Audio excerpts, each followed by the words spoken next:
Some people just live their lives and die, never realizing that they were born from the spirit world. It can be difficult for them to understand why in this physical form, and they even often refuse to believe, even after experiencing their true selves. I saw this comment yesterday, but I was battling with life that very moment. In as much as I don't fear dying, I promised myself that if I live to see the next day, then I'll talk about it. But I'm strong and well now. Let's have a lecture on it. See, many people don't believe in reincarnation. In as much as that it is real, but they were brainwashed not to know about it. Because Yeshua, which Christianity calls Jesus, said it himself that John the Baptist is Elijah who is to come, which is also written in the book of Matthew 11 verse 14. So Christianity removed reincarnation from the Bible because it threatens their lives of eternal condemnation. And they remove many things as well. That is why many books are missing from the Bible and a lot of things twisted to fit in their favor so that they can keep the control alive and healthy. Look, reincarnation is the Buddhist philosophy where humans are reborn many times between this world and the next. You might have come across stories of elders talking about someone being reborn. Stories like Ebuka or Chebozo used to be a king or a mighty warrior in their past life, which you might see it as a lie or start having doubt in what they said. But look well, behavior doesn't lie. If Ebuka was a warrior in his past life, he will always be involved in a fight and he will always win. Why? Because his soul returned to fulfill his destiny. That is why he keep on reincarnating. Take VDM as an example. And if Chibozo was a king in his past life, you will see him act royalty, gentle, majestic, noble, and when he speaks with wisdom. And why? Is because his soul returns to fulfill its destiny.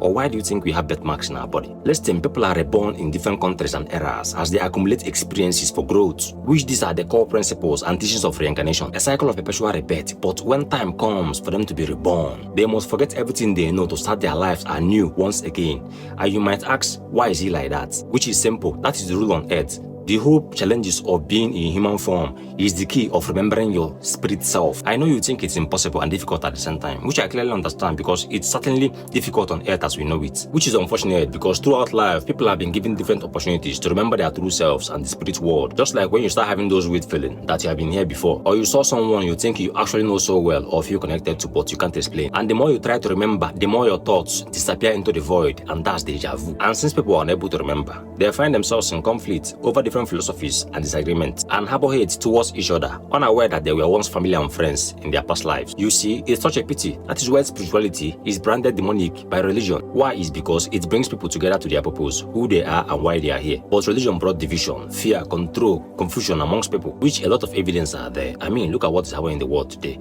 A lot of religious war here and there. And it all started in the book of Genesis chapter 11, 1 verse 9, which this is where the story of Tower of Babel lies. So read it yourself and be enlightened. The agenda in building the tower is to become one and not to be separated. But the God of the Bible destroyed that plan and created division and confusion. Remember, this verse is not literal, it's esoteric, and only those who are spiritually deep will understand. So the destruction of the tower made us forget our true selves, because when looking at me, what you actually see is you reflecting back. I know this might seem confusing, but try remembering your true self and all this thing will be clear to you. Look, the destruction of the Tower of Babel isn't what you think. It's spiritual. It's the destruction of us being one with source, because when you read the book of Genesis chapter 11, 1 to 9, it states that humanity wanted to live together in the tower and not to be scattered around the world. But God of the Bible, which is religion, wasn't happy about it, so it scattered it with confusion and language barrier. The tower is our spiritual life, the remembrance of oneness, the remembrance of our spirit self. So in all conclusion, each reincarnation is a chance for your soul to remember the truth it once forgot. And that truth is that we are God, we are eternal, we are divine, having this human being experience.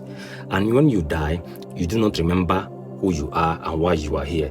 You are still going to go through that cycle of perpetual rebirth. You are still going to reincarnate and come back to this world. You understand? That is why this earth is hell. You get, when you die, you do not remember who you are. You go through this torture over and over and over and over again. When you finally become spiritually awakened, that is what they call being born again. You understand? When you finally go through spiritually awakening and know who you are and why you are here, then when you die, you cannot be able to come to this world again. That is how it is.